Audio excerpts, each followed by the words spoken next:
getting into business. If you want Getbucks, what you simply do is you have a copy of ID and a copy of original pay slip and the pay slip. Then you also have a passport or size photo or proof of residence of the employer, and as well as a minimum of about $3. But that's not a book, a newspaper. It's an advert. Yeah, this is an advert, but it was printed from the advert called Getbucks. Same as the first bucks. So this is also is same as the first bucks, because what you will be having what you call collateral basis borrowing. Collateral basis borrowing simply means you have adequate things that I earlier on said, and also a stove, a fridge, or a radio. If you don't have those, then you have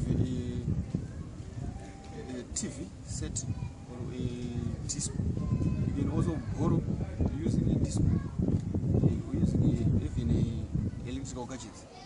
So saka advert nde kuti unofanira kunge ne collateral pakuendesa chinhu chakafa, wakaendesa TV yakafa kana kuti foni yakafa, ukaendesa chinhu chakafa manje vanenge vakutaurira ivo veGetbucks kuti toita semo, vanenge vakupa masteps ekuti chinhu chako chakafa. Wapuwa mari, hatiri kutopuwa mari kudai amboendesa foni yakafa. Kana watopiwa mari it means wakutoizvo. Kana nhamo yangu kutozoonana nechi, kana wakutoita business, nhamo yangu kutozouya mubusiness mako, kana kuti yangu kutozouya kuzonangana newe, asi vanenge vakupa mari. Ndo zvakare vanosangana nematambudziko ekuti chinhu chako kana chakafa unogona kutaurirana kuti ngatisanganei pakati. Tasangana pakati zvakadaro toita se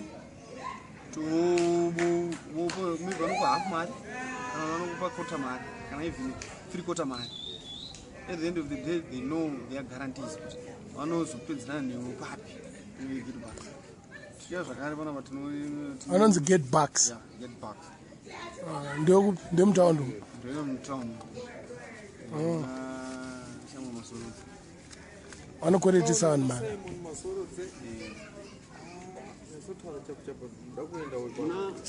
Hauna mari. Hauna maproperty. Samora mashow. Saka iwe une chii chaungabatise kuti upi? So fine zvangu US dollar. So far and I've got a USB charge.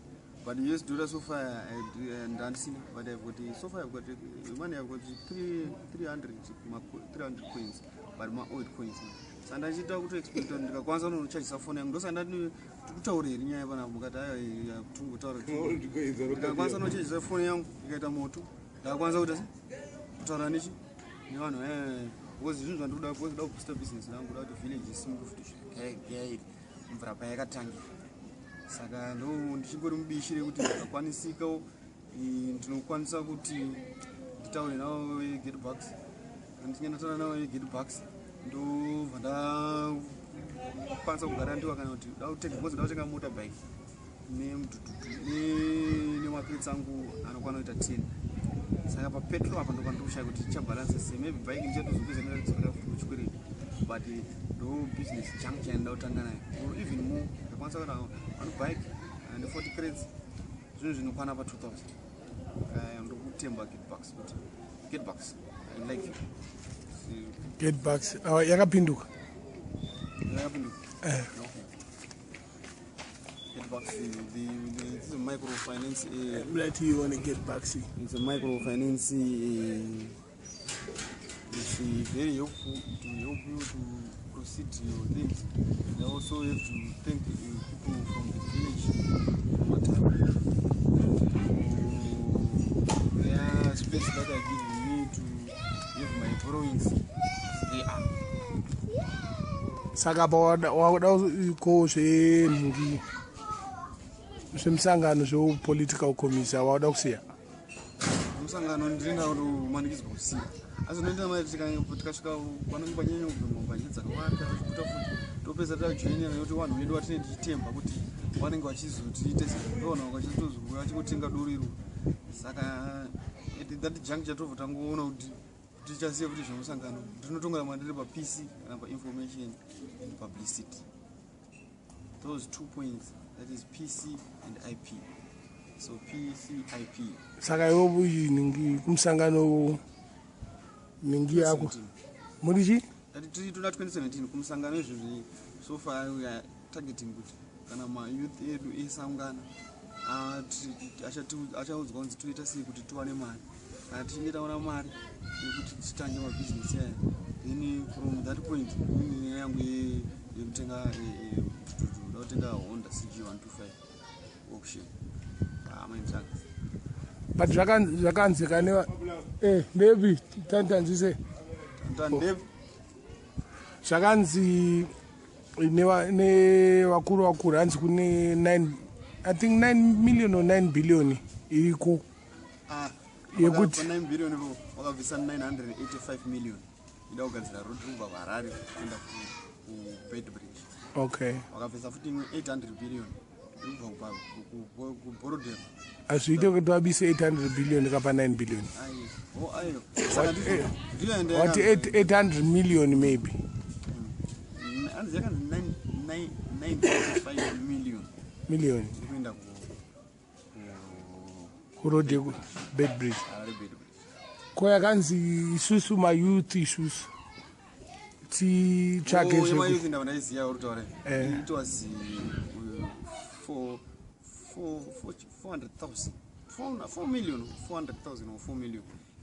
Should be 4 million. 4 million yakanzi ndema youth. Yekunzi munofanira kutsvaga pekuinvesta. Moya nemaproposals enyu. Mari iyoyo hatisati taiudzwa kusangana kuti yakamira sei but kusangana mari yacho yanyoita shoma saka misangano inonga pamwe kuti ichanzi chakwana wangu uchitongoshingira ngoti zvaino zvingoripo izvo tochitongotseketudza kana tichinge tatseketudza then mari yacho yozvi yakwana kana ichinge yakwana from that juncture now where this akwatsiri but it's obvious manje zvino it does not involve wane nguva shoma here vari musangano. Saka unofanira kunge une nguva yakaita sei uri musangano? Since 2008 tingori kumusangano tambogara muchinji. Alright. Ungwane makore mangani 2008? 2008 I was 22. Now wane makore mangani?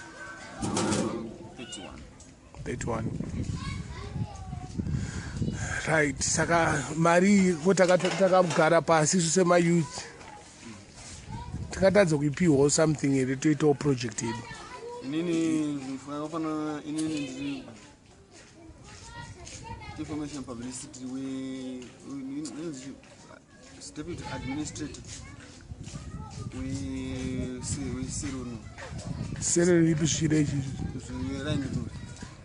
saka nekutengeswa kworugwesa saka inini ndichitori kumashure bhozi runzi chipo wakatozochitorowo after saka unofanira kutonga uri painformation publicity uchitaura kuti maloni atanga kubuda kumusangano wedu wesampiwa kana vanhu vese vane ruzivo then kuchaita vamwe vachashaya nekuti vanenge vasipo asi kushaya kwavo kukonzerwa nekuti vari kushaya wakanonoka kuuya zvafanana ndinokwanisa kutoshaya loni iyoyo nekuti ndinanonoka kuti asi kuuya but mari iriko zvaro mari iriko zvaro isilongana zvinhu zvako zvakarongeka mari kusvika id yako mari yanga ichi 4 million.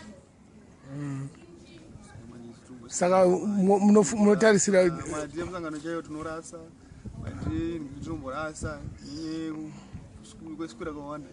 Last week tatiri kujabulani mwezi ro tatiri kublue bar.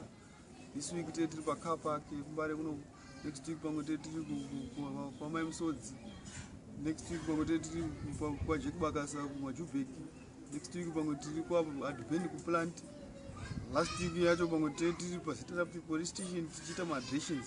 Saka chinoita kuti mari izosvika pakuzorasika kuti tizoshaya zvitoko bozi pachinhu chinobata zvinhu zvakawanda Limon. Chitupa munhu is a respect munhu chaichitupa. Saka nekuda kwekuti chitupa anenge ari munhu unotongewa kutofana kutozoshinga chaizobata kuti utese utozowana chitupa. Zvoti izvo ndakakumetera kuti ndikatonesa. Saka una chitupa yo. Chitupa rakarasa. Chakarasa kama 40 munombari. Takuenda pana Sara. Chitupa chakadonhera. Takatoita chikurasa saka takachirasa 2014 zvaane 3 years nacho but nokuti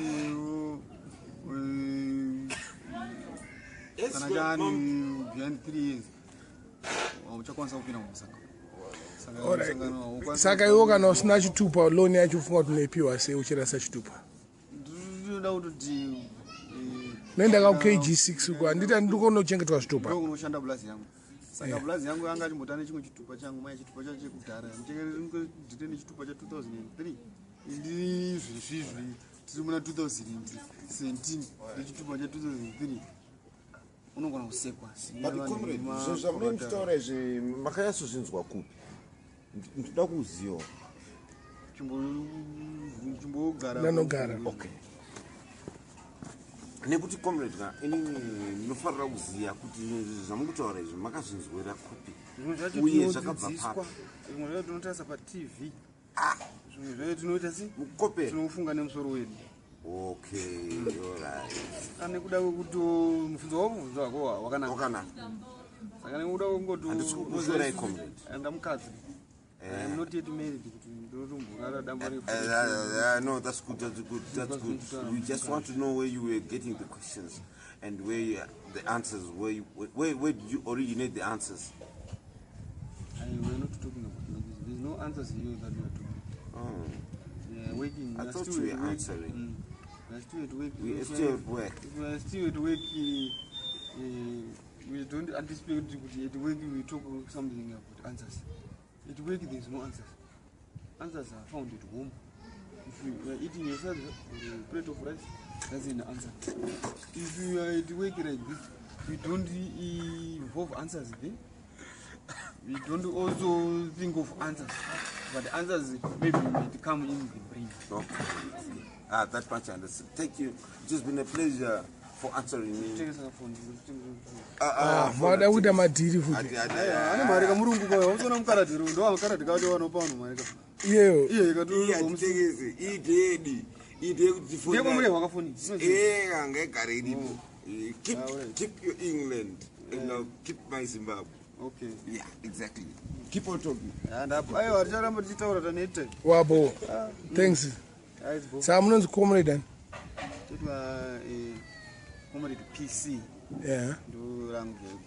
Kozita racho. Staring repachitupa. Chamakarasa. Tinashe matsangura. Tinashe Gweja matsangura. Tinashe matsangura Gweja. Yeah. Gweja zvire. Mjinyamwe. Adipaka wadi. Awiti, thanks. Alright, man. Anu mumirira porkuya komana ifoji. Ifoji kadzodzo kaenda kamuro.